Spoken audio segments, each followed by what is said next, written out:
it's taking forever to go live. Welcome to the Prisoner to Painter podcast, stories of inspiration, where we talk about mental health, addiction, religion, becoming a business owner and self-sufficient, for what, when, where, and why. Join us and we can be your local hope dealer. Inspiration and dedication. I came a long way from sleeping in them cages. I got my life back. I feel amazing. Life's a book, don't get stuck on sad pages. Rainy days with no money. Hard work leads to days that are sunny. Looking back, it was all needed. The problems, the pain, the trauma, the grieving. You are now tuned in to the prisoner to painter. Prisoner to painter. Hard work, dedication. Rainy days, inspiration. Prisoner to painter. And now, a word from your local hope dealer. Good job. Welcome to the Prisoner to Painter podcast. I'm Nathan McDermott. And I am Katie McDermott. And today joining us is founder of Home and New Vision, Glynis Anderson. Wow, thanks for having me. Thanks for coming on. This is kind of exciting. Awesome.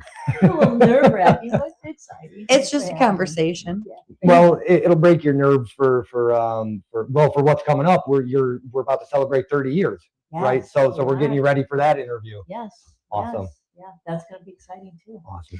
So we haven't found a way to kind of like ease into it. We're talking about transition stuff, but we think that how somebody grows up is a big contributing factor to their story. So what was your childhood like? What kind of kid were you?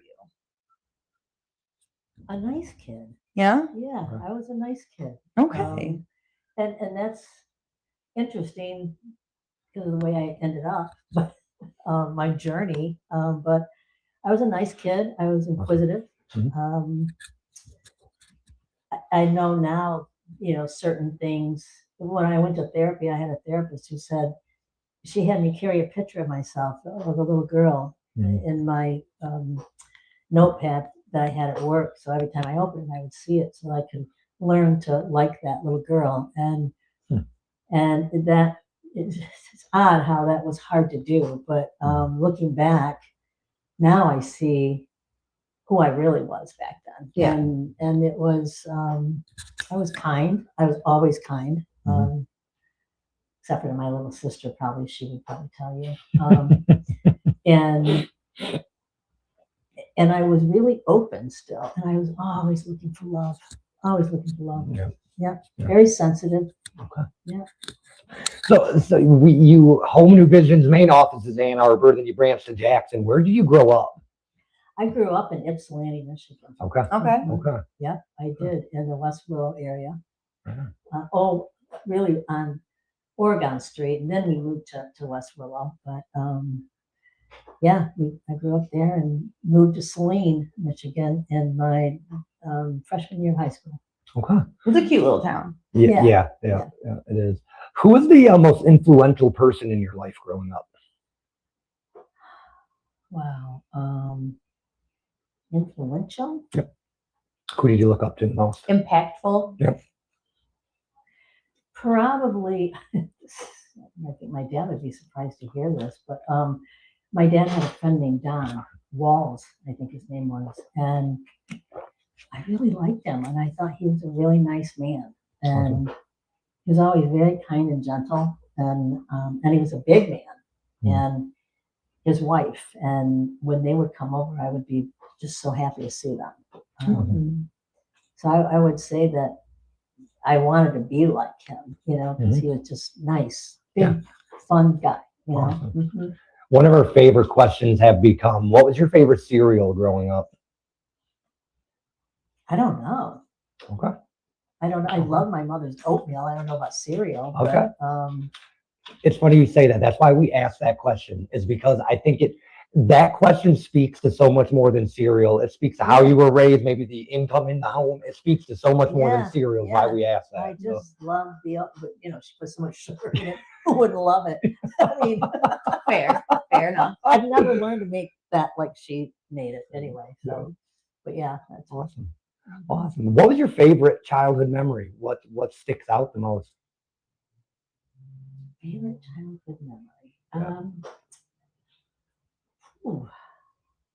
I would think probably the roller rink. Um, we would walk across the big highways, which you would never let your kids do today. And and it was across the highways was the roller rink, and we would all walk over there. And Nice. there was a lot of people who I knew there because it was in the neighborhood where the old house was on Adago, that Oregon that we lived on, and so those friends were there. And my dear friend Cecil, who has been my longest friend.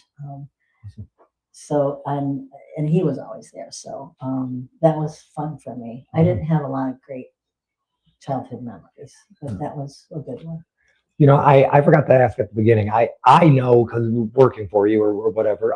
What's your family dynamic? Who was living in the house growing up? Wow.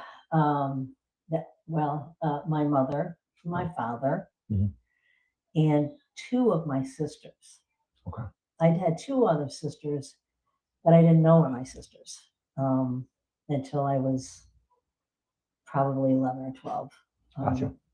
For certain, I kind of knew something was going on, but Mhm. so it was just us. And the dynamic was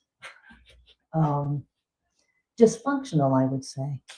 Understood. What economic background would you say it was? Like, were you like lower class, middle class, upper class? I think that speaks to a lot of the formative years also. I think we really looked good on the outside. And both my parents had good jobs in the factories, one at GM and one at Ford Motor That's good Company. money. Yeah. It was good money, and they struggled to get that. I mean, when my mother passed, we were going through the things, and we saw when they first bought the house, and how much that was, and the first car they bought, and it was like, and then you start appreciating your family a little bit more. And I always have loved my father, but yeah, it was.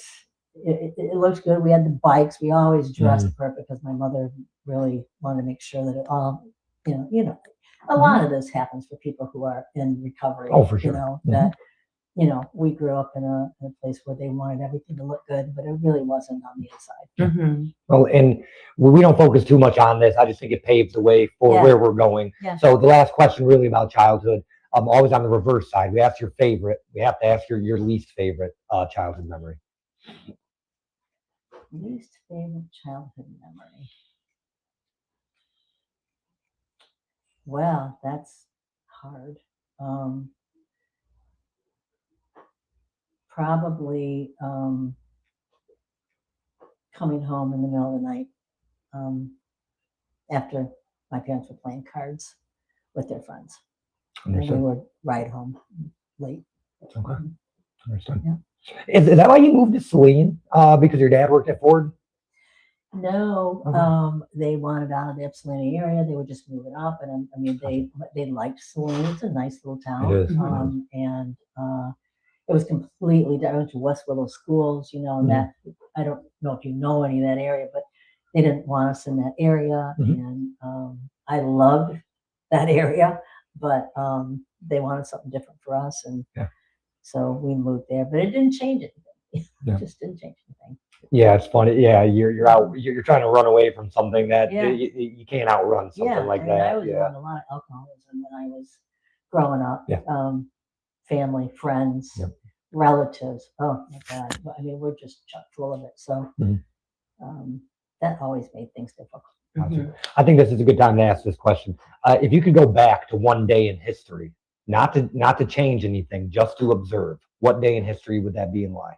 And it doesn't have to be anything personal. It could be any day in history at all. That's a really good question. I love history.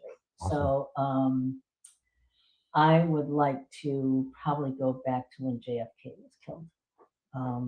I was younger, but I remember watching the TV and everybody was crying. I just would like to be an older person and understand those dynamics a little bit more. Because I love history. I love history of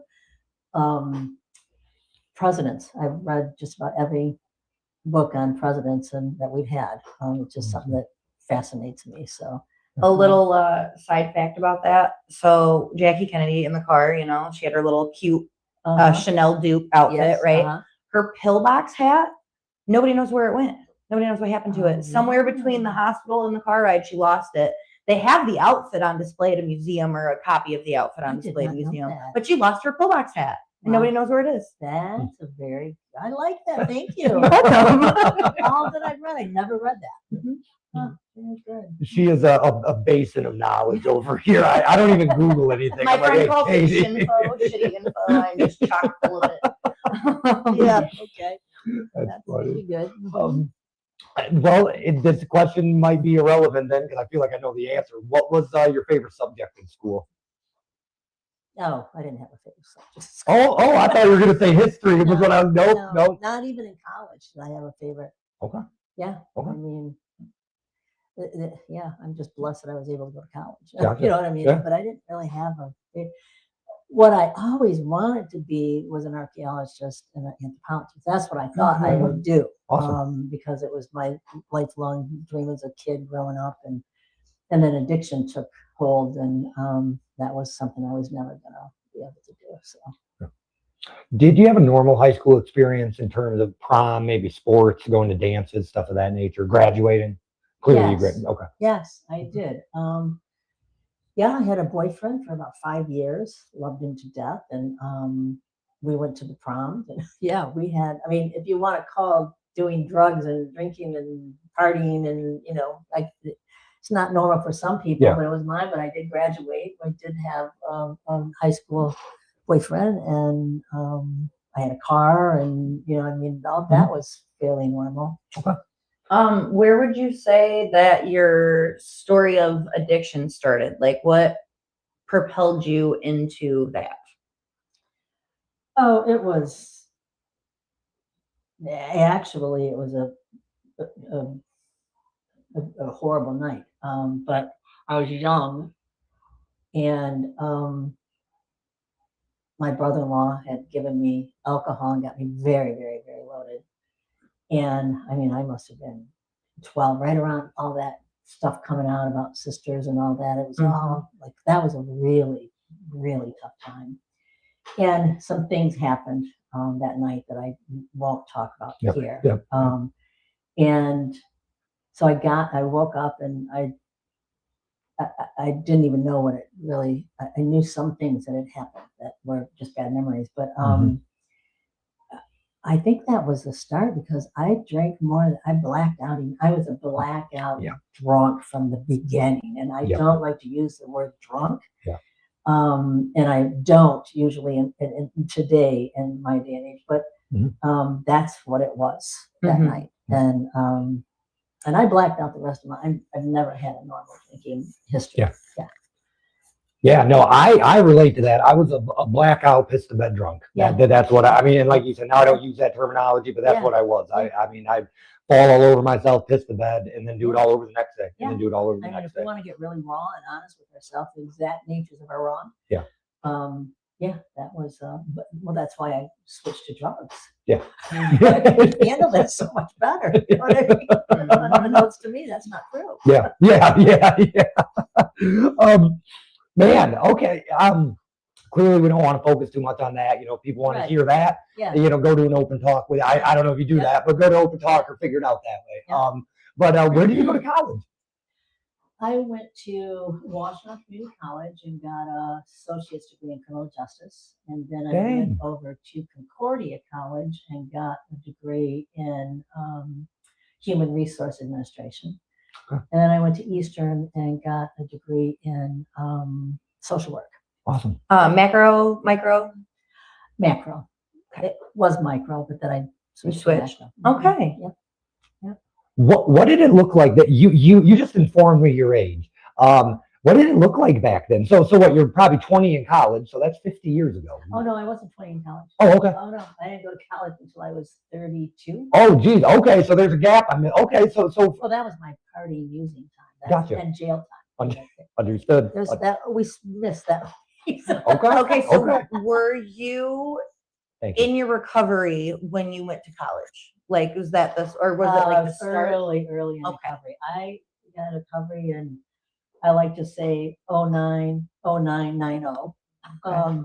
And I went to school in 91 maybe. Okay. Mhm. Awesome. Okay. Started it. Yeah. Okay. So, just to get a bearing on it, sorry, I clearly don't know your story, and this is half the Right. fun, and this is half the fun. So, Yeah. and this is good to know for in the future, anyways. But so okay, so get out of high school, 32, you go to college. Those were some using years. Did you hold any jobs? Is there anything Oh, yeah. notable in those years Oh that yeah, we no, could I talk about? held jobs. Okay. And I got away with a lot with my jobs. Mhm. I mean, because I was always fun and funny and cute, Mhm. which I didn't know then. Yeah.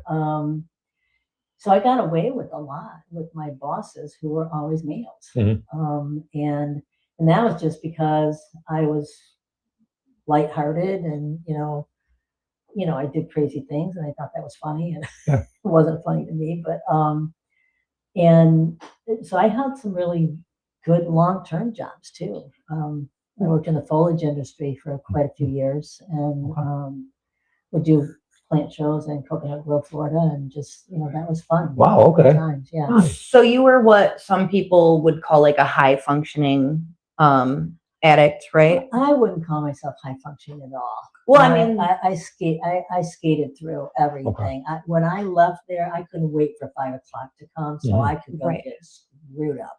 And and then I would say, I'm not going to do that today. I'm not going to do it. When 5 o'clock comes, I'm not going to do that. But as soon as 5 o'clock, I'd go there anyway. You know what I mean? It's Yeah. like I kept making promises. I only went to treatment once, Mhm. and that was because I was done, fed up, hated myself, like I Mhm. had exhausted all of the energy trying to be normal, and I wasn't. So I wouldn't say that I was. I did terrible things, and I was I did everything everybody else said. I was in every jail. Even when I was doing that, I'd go to jail. I mean, it was bad. I like that you said that you wouldn't consider yourself that because from the outside, people would see that you were able to hold jobs and you were able to do things like that. And that's what would be considered high Yeah. functioning to them. Yeah. Mhm. But then it's different from your perspective Yeah. because Yeah. it's like you weren't really able to function. You just did No. what you had to do to keep Yeah. doing what you were doing. Yeah.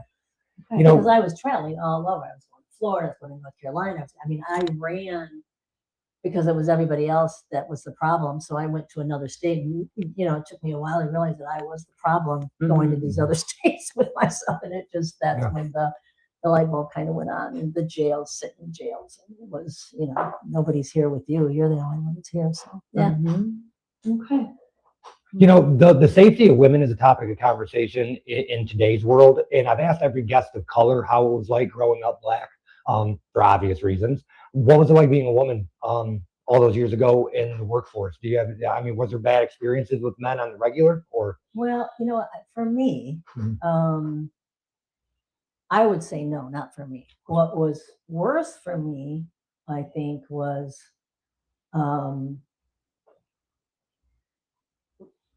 I think what was worse for me was not being around people who treat me poorly, men. Mhm. It was probably more about trying to maintain myself, and it wasn't. Gotcha. And having people understand. I don't know. I mean, I know that women have a hard time, with that in the workforce. Mhm. But I think that I ran my show. Yeah. And nobody was, I just wasn't gonna, let any of that happen. Yeah. I think it's too bad that we don't know what it is. I think most women don't even know what discrimination. I think they don't know working on the job when they've been, what do I want to say? What word do I want to use? That they've been objectified. So, and maybe I didn't either, but even in retrospect, I don't think that I ever experienced that. Gotcha. What was the tipping point? What pushed you into treatment the last time? And then you said, I'm done. Well, oh, sorry. No, you're good. No, you're good. Hey, this is supposed to be your hour. You're comfortable. I mean, this is you. Okay, You're good. You're good. Good. Well, I only went into treatment once. Okay. I promised myself and made deals with God a lot of times. Yeah. But I was in Florida and I had had 2 kids. And I'd been in and out of jail, Palm Beach County, Stockade, 30 days, 60 days, 90 days, 120 days. And I'm like, oh my gosh, I gotta get, somebody stole my clothes out of my house, somebody that I was in jail with, and everything just started from, they came and got my kids and took my kids back to Michigan and Tennessee, and my daughter, and my sister had my daughter and my mom, no, my thing, vice versa. I don't know. I didn't have them. And so my dad sent me, I was always getting money from my sister Sherry, who's passed, to come home whenever I needed a break to come home. So she'd find money to bring me home to Michigan from Florida or North Carolina, wherever I was. And I'd come home. She'd get everybody to pitch in. I'd come home and I'd get myself squared away for a minute, and then I'd leave again. You know, and she was my savior. And for my breaks. And that got to be just a little bit too much. And then I was home. Finally, I said, I'm done. And my dad said, well, you got to go to treatment. If we bring you back, you got to go to treatment. So I said I would. I came back, but I wouldn't go to the treatment center that he wanted me to go to because you couldn't smoke, you couldn't do whatever. So I said no, but I picked a treatment center to go to, and I went to it. Awesome. Funny thing, now I look back on, I think I told my sister Sherry, she took me, and I said, I don't think they're going to take me. I look too normal, you know, and I'm not drunk, I'm not hot, nothing. Like I just don't think they're going to take me. And Sherry, who should have been going with me, said, oh, they're going to take you. And I said, well, I think I should get a 6-pack and at least have alcohol on my breath, you know. So she said, okay. So we went down, we got the alcohol, we went to, you know, down to the park, and we drank and had fun. And but now I know, oh yeah, they were going to take me. Yeah. And they were really happy to have me, and I was happy to be there. You know, I really, one of the things that I really recognized early on in my recovery is that you got to get all this out. You got to get everything out, everything out. I don't care what it is, it's got to come out. I was talking to somebody in the hallway one day at treatment. I was telling her I was just blurting my story out. And she goes, I don't work. And I'm like, I don't care. You know, I don't care. Somebody needs to listen to this. So, you know, I knew right away that was it. I was done. I was done. I did not want to be that person. I drove loaded with my daughter in the car the night before I went, 2 nights before I went to treatment. And she was standing up next to me. She was very young. I think she was 2, 3, and she said, you know, you're weeping, and did this, and that I remember. And I stopped and I went to a payphone. And made a call, but that was it. I had 2 kids. My family has a history of letting their kids go.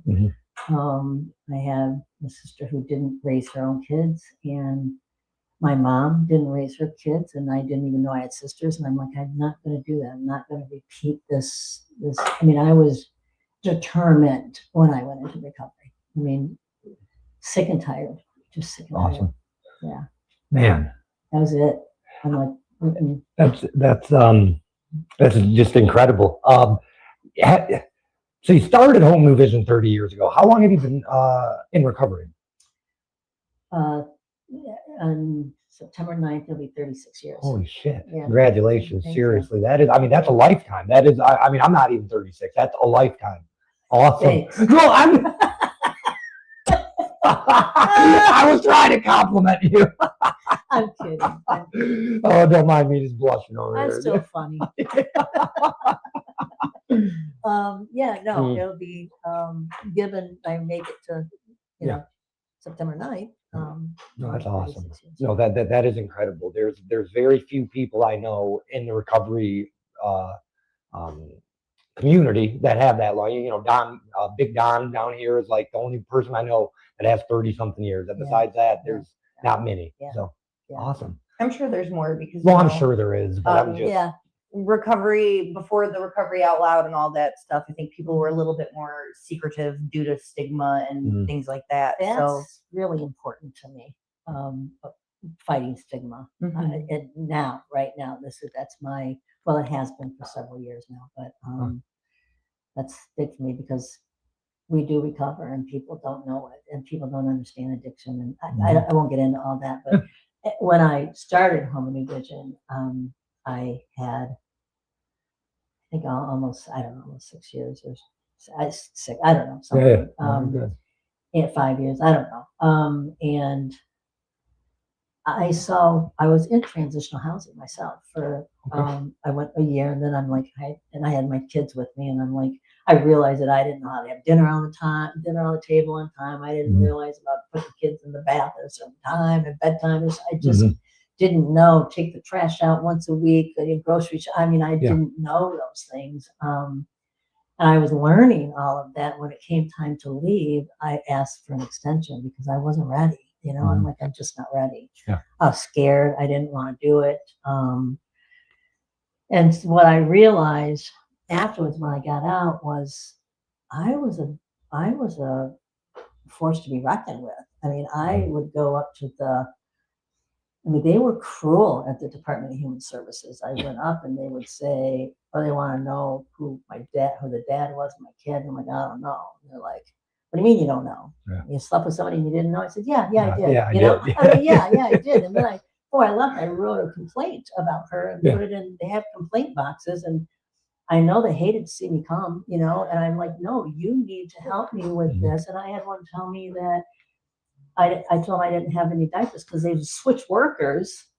This is how we're treated, though. They switch workers, and then you lose your benefits because they didn't hook you up with your next worker, And then one woman told me to cut my curtains and make diapers out of them. And I said, are you kidding me, right? So I went up there that time. And I knew what they had to do. And so I would tell other women, no, you can say this and get that because you deserve that and you need it. So then I'd get home, and that was when we had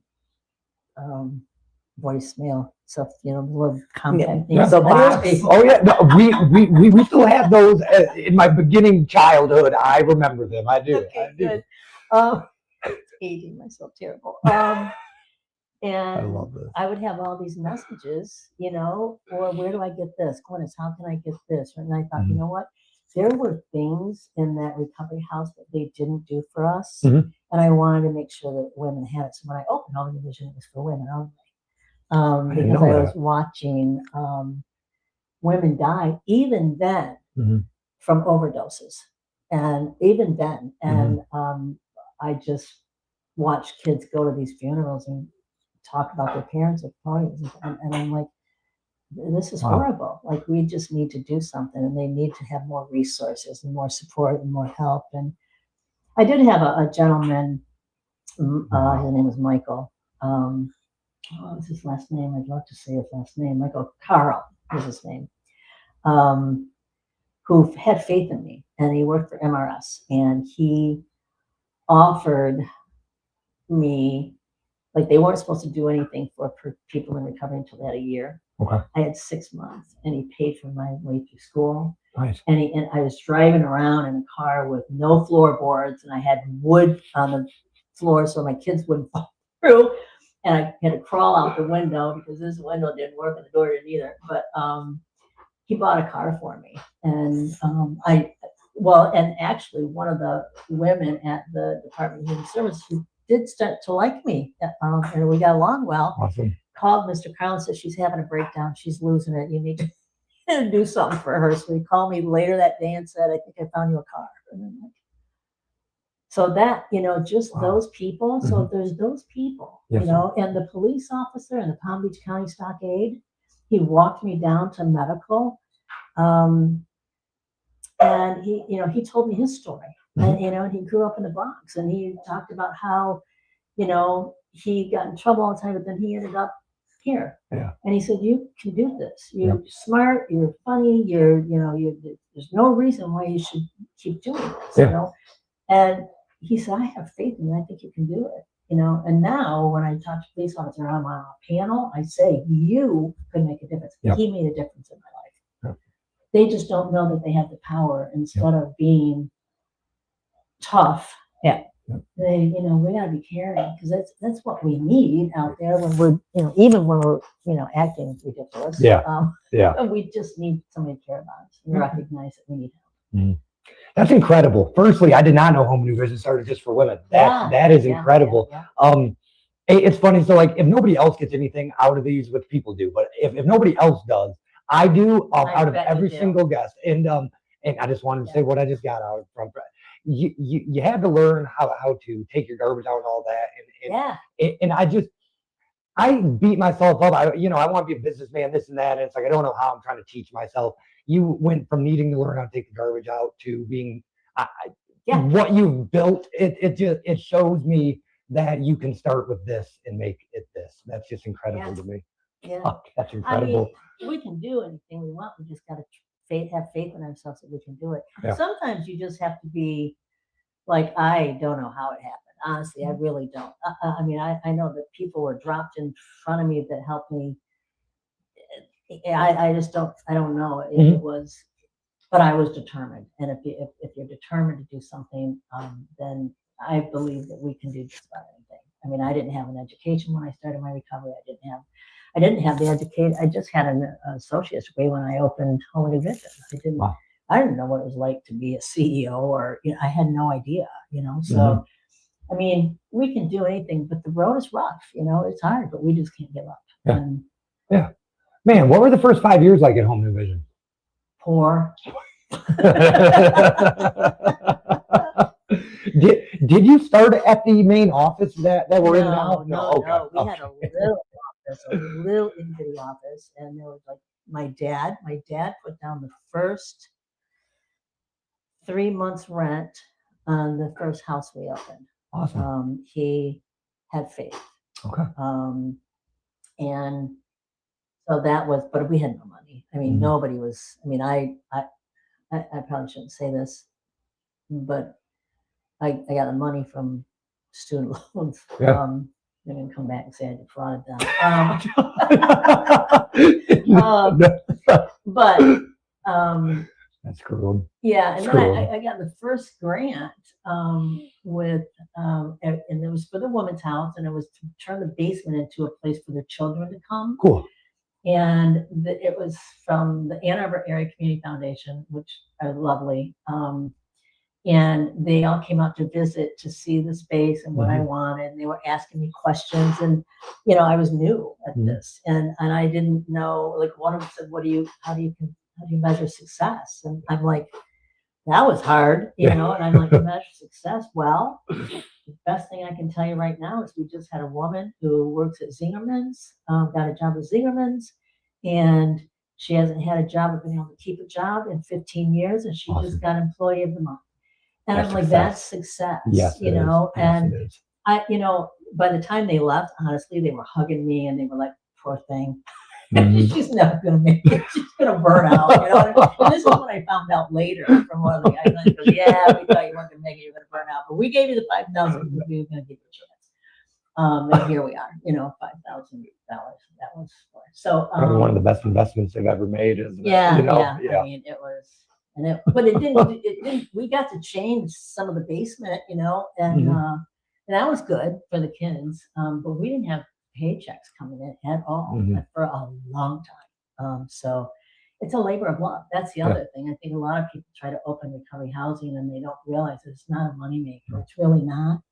And if we could get people who have the ability to support these programs and educate them on what it does to the community, the impact on the community recovery, and how we give back, I think a lot of people would support us a lot more. So, one thing I've learned already working with you, Home New Vision is like, in my opinion, and I think a lot of people I work with has even said this, we're like the trailblazer. It seems like we do stuff first. Yeah. Other people jump on, like Robert with this grant, clearly I'm not going to talk about it, but some of the stuff we're getting, no other recovery place that has like the t-shirt, like, clearly this came from you. I mean, because it was your brain. So were you always a visionary? Like where did this come from? Yeah, I am a visionary. Okay. I am a visionary, and there's pros and cons to that.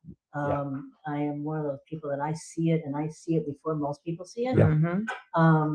It's a gift and it can be a curse. And recognizing being a visionary didn't come easy either, and how to handle that. Gotcha. Because I would, and I don't start something I can't finish. Yes, ma'am. I'm a completer. You know what I mean? Yep. And so I don't give up. I exhaust all resources, and I always come up with these great new ideas, and some of them I can't do because we don't have the resources. And then some of them we do, and sometimes I have, and I got to sit on them for a minute because it's not the right time. Gotcha. So you have to meet the community need, the political climate, the state's goals, and what they're working on, and and then sometimes you can just do out of the box things, and I believe in out of the box things because we did treatment for. That's why I started Home Division. Really, is for women, is because they put women in treatment with men, and that's not where we need to be. Sit in a group with men talking about our issues, just not. And I got a lot of yes, Glynis. Can I raise my hand? And yes, because it was about what are you gonna do about the women, and. But I think that we need to think out of the box, and we're not doing things that we've been doing for many years that somewhat didn't work. I just love that about you, and I think it's also super cool. Both places, the culture fits the community. Like I don't know how to explain what I'm saying, but Home New Vision itself isn't a culture. It's you have made a culture. Both the Home New Vision is different for the city. And was that a goal, or did that just work out that way? Yeah, that's interesting. It kind of, well, first off, we're in Washington County, and then we're in Jackson, and both places are different. The culture is different. Right? Oh, totally, for sure. And you have to learn to be and work with that culture. You meet people where they're at. You do, and that is professionals. That is because they come from a different place too. I mean, it is your community leaders. I mean, when I go out and do some consulting on opening recovery housing, or RCOs, recovery community organizations, one of the things that I do is talk about what is your community like? How are they going to support this, or will they support it, and where do you start, and who's the most likely people who will move in this direction? I mean, you have to talk about the community before you talk about what you're building. Gotcha. Then you start talking about building the creation. So it's different. So what's your favorite part about your community? My community? Your community. Okay, when you say my community, are you talking about personally and professionally? Well, I really probably can't answer that question.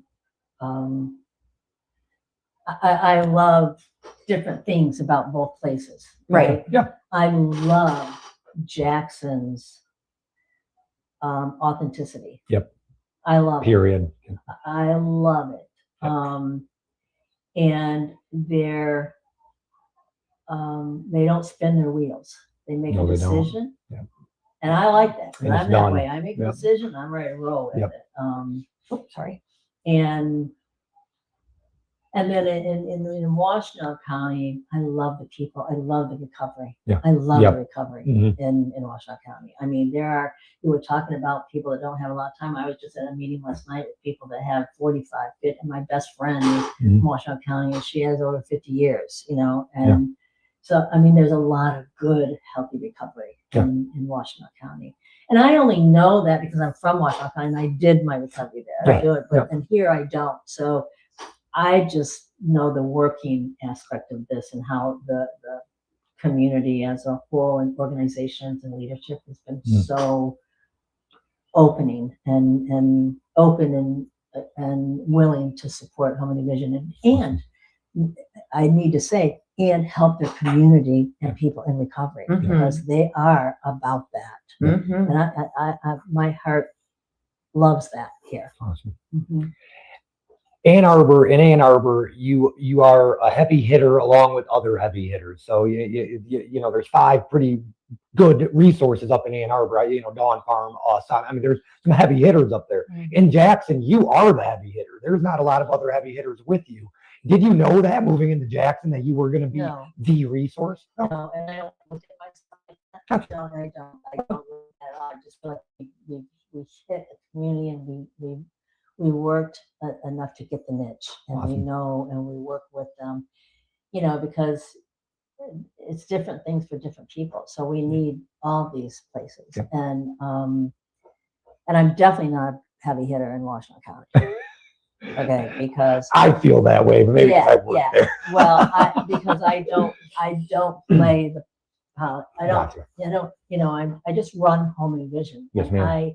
that is what is near and dear to my heart is I work with the community and I love being where they're at and I have good partners out there. I'm not saying I don't, but my drive is not to be a heavy hitter. My drive is to be there for the people. It's Right. always been my Yeah. drive. Even with my staff, they'll tell you Yep. the most important thing is the people we serve. And I Yep. mean that. So if it's, I don't really pay attention to a lot of those. I definitely, that was a loaded question because I knew that was going to be the Well, answer. That was yeah. a loaded question. Yeah, Um, that's okay. It Yes. was framed kind of seems like it's like competition, whereas it's more important to be collaborative Yep. than it is to But I compete. didn't take it that way. Right. Yeah, I didn't take it that way at all. I think it was a good question Yeah. because there is a difference between where we sit, Home and Vision as a whole in Washington County Yep. and where we sit in Jackson Yep. County. No, I agree. But that is only because Washtenaw is bigger. Yeah. Not better. Yeah. And it's bigger and equally as the need is there for both places. Yes. I have I love both places. Mhm. And I just love the way Jackson is open to people and people in the country. It's changed a lot in the last, Dude. I'd say 10 years. Dude, from the first time I went to Home and New Vision Oh. in recovery court 10 years ago, mind you, it was still Yeah. amazing. Till now, it is, Yeah. I see the growth. I mean, not that you need me to tell you, but I see the growth and I see it's insane. I mean, in a good way. And we can thank this community for that because it is the people who believe in helping their underserved population. Mhm. And those that are more economically challenged. I really I appreciate that a lot. Mhm. Yeah, your culture resonates in both places of people first. It doesn't matter Yeah. what location you're at. It is the people first. Yeah. Period. And the staff know that. Yep. I mean, Yes, we do. yeah, it's very cool. It's where It the is. passion starts, Yeah. though, because a lot of people get into this world, into this field, into this business, if you'd say, because they care deeply about where they came from. And they don't want people to go through what they went through. Because hurt people heal people, hurt people don't hurt people. I think that first and foremost. So I think it's important to have that spark to be able to give back and help create and foster change and positive culture and ending stigma in each community. And one of the things I like most about the team, both in Washington and Jackson, is we're not that traditional treatment provider. Mhm. We're not traditional at all. And we believe in working where people are at. And we understand that people aren't always right where we would like them to be in recovery, but we want to be with them anyway, Yeah. and the team knows that. Even the people, we have a lot of people in recovery who work for us, and Yeah. a lot of them who do 12-step, and but they don't push one particular pathway of Yes. recovery, Yep. and that's unusual for a team, and it's becoming more normalized, but still a lot of people out there just do the 12-step way, and the team here is open to other pathways, and I love that. It's always multiple pathways. Well, it doesn't work for everybody. 12 steps saved my life. Yeah, mine too. but I think Mine you'd be naive to think that is the only way. And that was my thought process as well. It saved my life, but like, that doesn't mean it's going to save everybody's life. I mean, it's just, No, absolutely, I so, agree. And when we come in as people that have been through 12-step, because the 12-step saved my life too. Yeah. I highly respect that. That's one of the thing I want to make sure everybody understands. Not that I don't believe in it, I do. Yep. I just believe that there's other ways for different people. Yeah. And I think we're losing people to death by not thinking that we need to open up other pathways and be more open to that. And I think that it's important for us to send that message, and always. And our team does that very well. Mhm. Man, you guys encourage growth. You guys encourage ideas. Like I just started a group, and it just you guys encourage, and Yeah, it's and when it feels like it's yours, you just work a little bit harder, and that's not just nonprofit or business or anything. When you have a little Well, you ownership got of it, skin in the So, game, yeah. when you got let me- skin in the game, so let yeah. me- That's by design. Gotcha. Okay. Because as being a visionary, I'll go back to this. Okay. because This touches home. Being a visionary, I start things and I get bored. Yeah.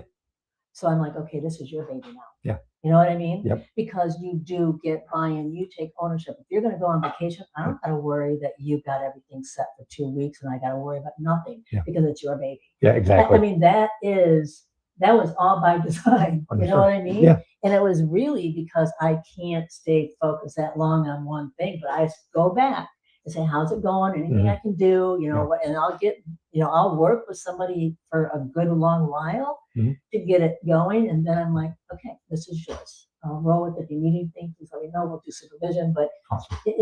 then you take ownership of it. And I think that's so important. And Yeah. it's good mentoring. You know, Yeah. it's good mentoring to do that, to trust the people that you're working with. Man. Yeah. I didn't want to take too much from the home division story either because I know that stuff's coming up. Yeah. So I think we did pretty well, and I think I learned a little bit for Yeah. our interview coming up.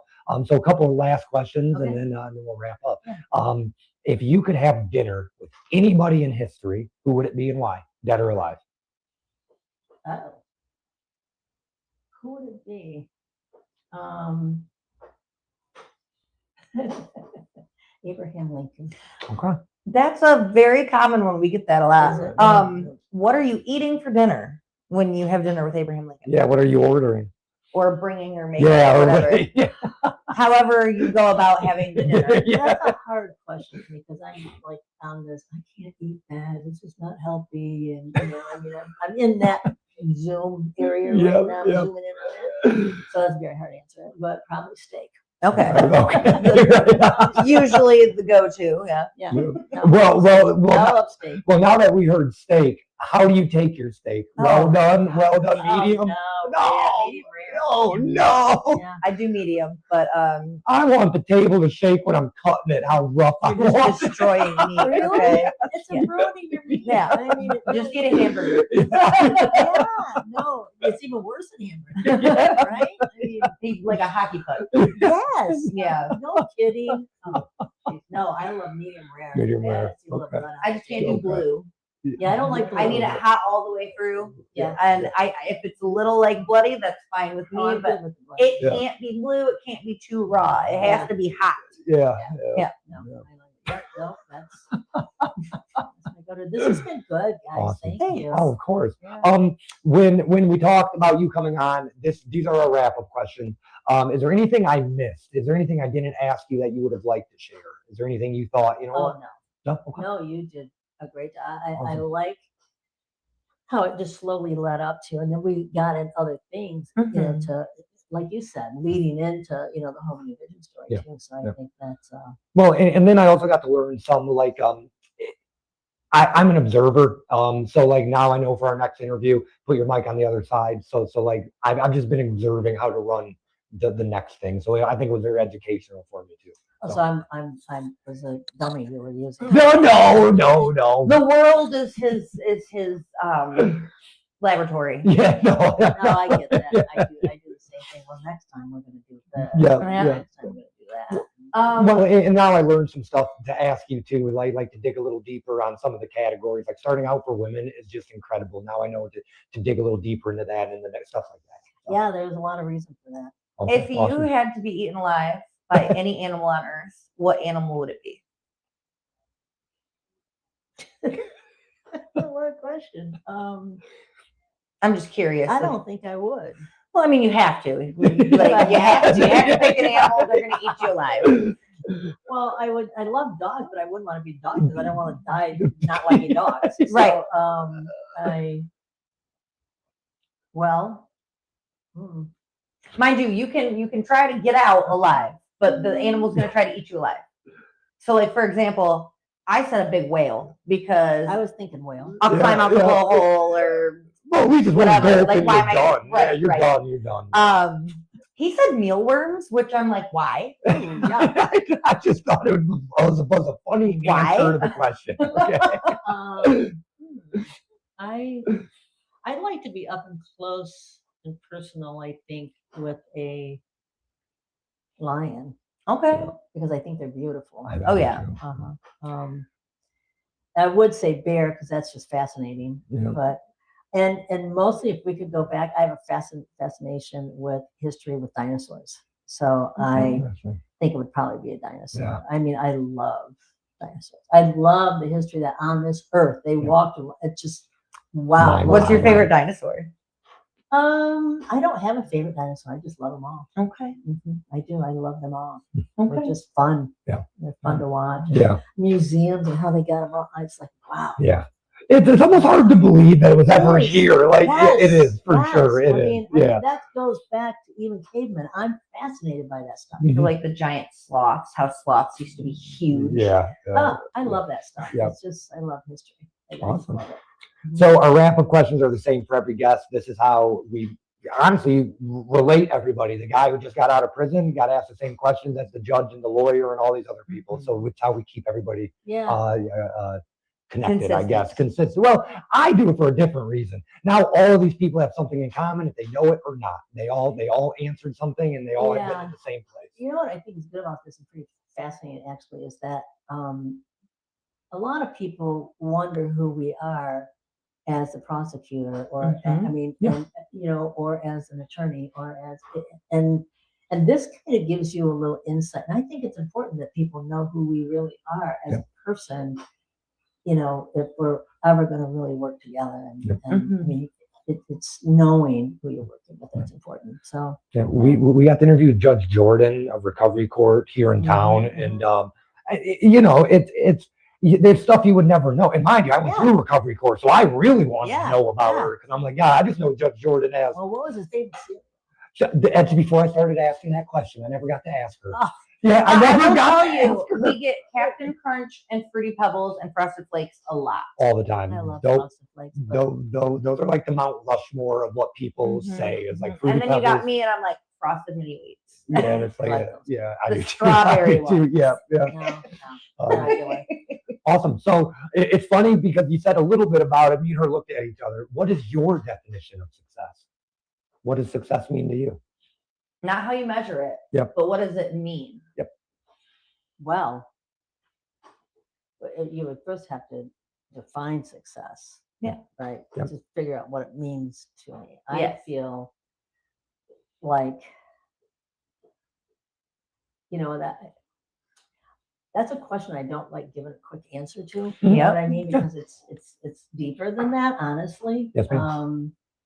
And I guess if I had to say what it means to me is freedom. And I don't mean that in any financial way at all. Yes, ma'am. Because believe me, running a nonprofit, starting a nonprofit does not bring you money. I mean, I'm 69 years old and I remember my dad's famous words, you're going to be a social worker? You're never going to have money. Me, I remember this saying, you know what? I don't care as long as I can give back. Yeah. Here I am at 69 saying, wow, really, Glynis? Like, maybe you could have worked. I tried working part-time. I taught at a couple colleges, tried to make a little extra money, but I was never going to give up a nonprofit. Yeah. And success for me has been just sticking with it. I like that. Just sticking with it, like really doing what I knew needed to be done and not giving up on it. And it's freedom. Yep. Yeah. What does legacy mean to you? That's a really good question because it means more to me right now than it ever did. Yes, ma'am. And I guess, and I retired on February 1st of 2025. Okay. And I had a stroke on February 23rd. Damn. And of that same year. And that changed the way I thought about things. Yeah. Right. And, the spiritual world works in mysterious ways because I care more now than I ever did. And it is because of a Home and Envision. I want that legacy to go on, Yep. not so much Glynis's legacy, Yes, ma'am. but that legacy. And I hired somebody to replace me that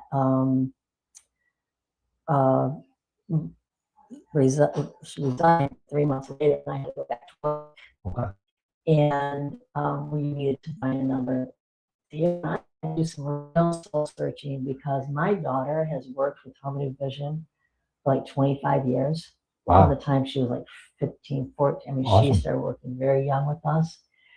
And I really encouraged her not to apply for the job. Mhm. But it was for all the wrong reasons. It was because I didn't want people to think that it was nepotism. I get it. Or, I you know what get it. mean? I get it. But everything happens for a reason, because she then said, I want to apply for this job. And they hired her, and she knows this place inside and out. And Yep. she's got the same love, the She same does. passion. She's not a person in She recovery, does, but she yeah. loves people in recovery, and she can work with them so well. And it was just meant to be. Yeah. And that legacy, Mhm. you know, of Home and Vision, I know will go on because Yeah. she knows what that means to love those people that come in there. I don't mean those people. I mean the people that No, we I serve, got you. people like me, who are looking for a safe place. So, Man, I love that.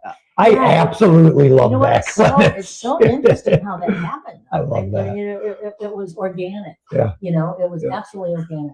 I do love that though, because like for a different reason, she has experience with recovery. She's Yes. your daughter. Yes. She lived through Yes. it with you. Oh, she lived with people sleeping on our couch before I opened Home and Vision. So you she's know? very Yeah. familiar. So she's familiar And- for and sure. Yeah. it's very near and dear to her because she may not have personally been struggling, but she lived through it with people. Oh, Yeah. guys, And- I remember one night at 2:00 in the morning, she and I are watching a movie, and the phone rang, and I answered it, and I said, "Okay, be right there." And she looked up and she goes, "Where are we going?" I said, "We're going to Abe's Coney Island on Michigan Avenue in Ypsilanti." She goes, "Okay."